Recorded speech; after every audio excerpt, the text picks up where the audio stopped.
In this video, we are going to talk about Thea. I'm going to give you a guide for her for a couple different situations, so stick around. Let's get it.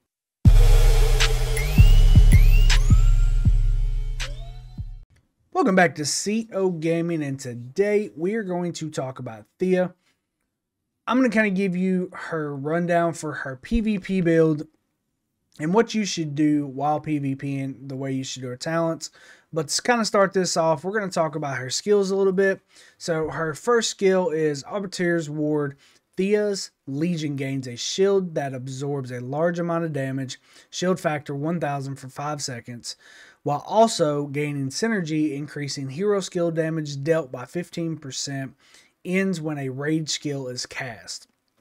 So her shield factor goes up to 1000. The hero skill damage dealt bonus goes up to 15%. That is the first skill. The second skill is Oracle's Grace, which is a passive skill. While in the field, Theia's Legion attack is increased by 5% and they take 5% less hero skill damage. Attack bonus goes up to 15%. Hero skill damage taken reduction goes up to 15% also. Her third skill is Purging Wind. Theia's Legion gains 10% defense. When her Legion is composed entirely of flying units, their attack is increased by 4% and their march speed is increased by 10%. The defense bonus goes up to 20%, attack bonus 10%, march speed bonus 20%. For the fourth skill, Lex Lucas. Passive skill, when Theia's Legion gains a shield, their attack is increased by 5% up to a maximum of 15%. The attack bonus goes to 10%. Max attack bonus goes up to 30%. Her awakening skill is Redemption. It is a skill enhancement for Arbiter's Ward. After you awaken, grants a shield to 2 nearby friendly legions, including Theia's Legion, that absorbs a large amount of damage for 5 seconds. The shield factor is 1000. Theia's Legion also gains synergy, increasing hero skill damage dealt by 15%.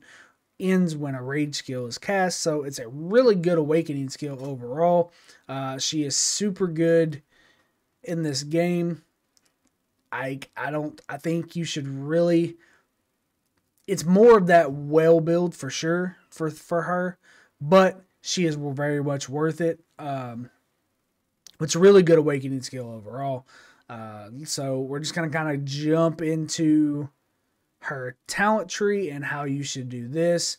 So as far as the PvP build goes, the way I would do this is you start off, you're gonna put your 3 points into overall attack, put 3 points into overall defense. Normally, I would say go march speed, but she does need a little bit more defense, in my opinion. Put 3 points into overall health, and then finally drop that 1 point into transforming spirit. All units in your legion gain 1% HP. All buff effect granted through rage skills are increased by 5%. Of course, that is what it is. So to kind of start this off, what I would personally do is I would go into my support tree first, because that is the secondary tree you're going to use. So put your 5 points into overall health. Then put your 5 points into Adrenaline Rush. Your Legion deals, let's actually put the 5 points there. Your Legion deals 4% more normal attack damage with Adrenal Rush. And then put 5 points into overall defense, which is going to take that up to a 2% buff. And then last but not least in this tree, put 1 point into Force Field. Every time your Legion gains a buff effect, their HP increases by 0.5% up to a maximum of 3. And then once you're done with that, what we're going to do is we're going to start going down the PvP line, which is pretty simple. 5 points into overall attack to start this off. Then you're going to put 5 points into Rivalry,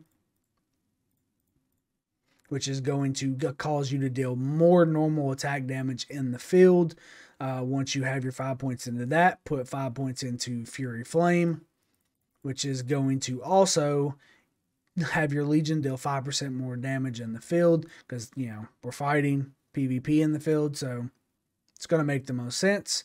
and then put 1 point into luck of the draw. When your Legion launches a counterattack in the field, they have a 10% chance to reduce all damage taken by 1% up to a maximum of 3% for 20 seconds.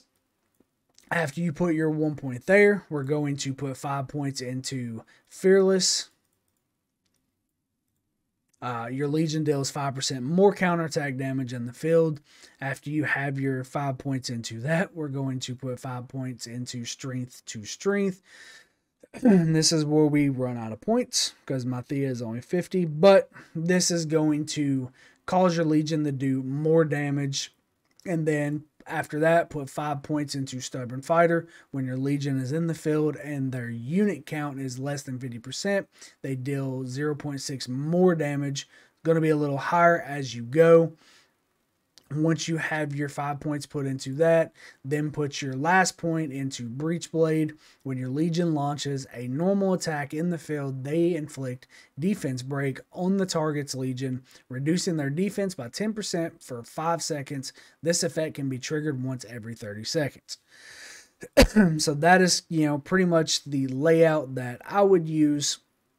Just kind of a recap for this tree right here. You're going to finish off putting your 5 points into Strength of Strength, then put 5 points into Stubborn Fighter, and your last point into Breachblade.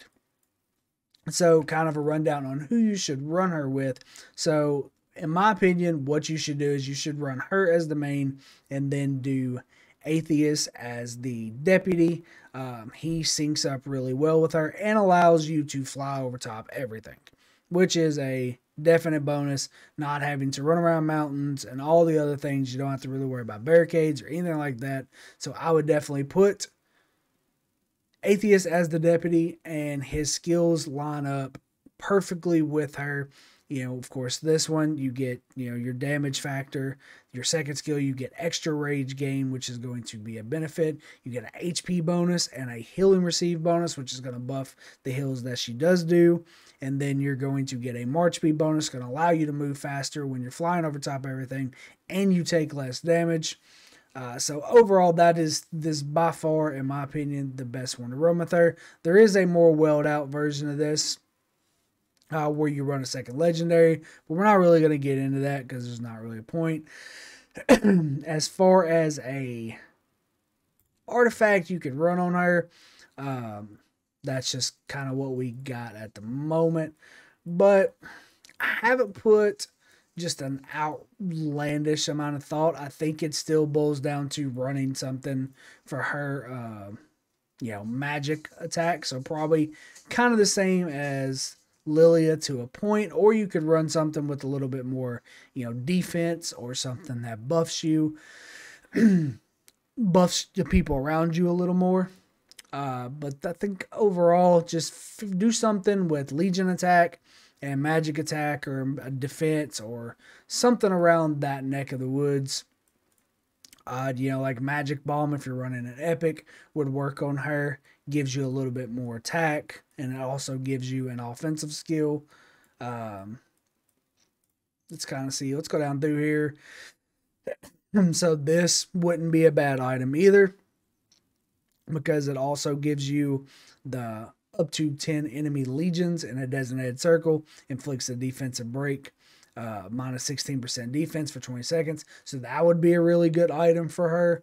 I don't really think, this wouldn't be bad either. Like I said, it's anything with magic and Legion attack, in my offense. My opinion, I think that's, any of them truly does work.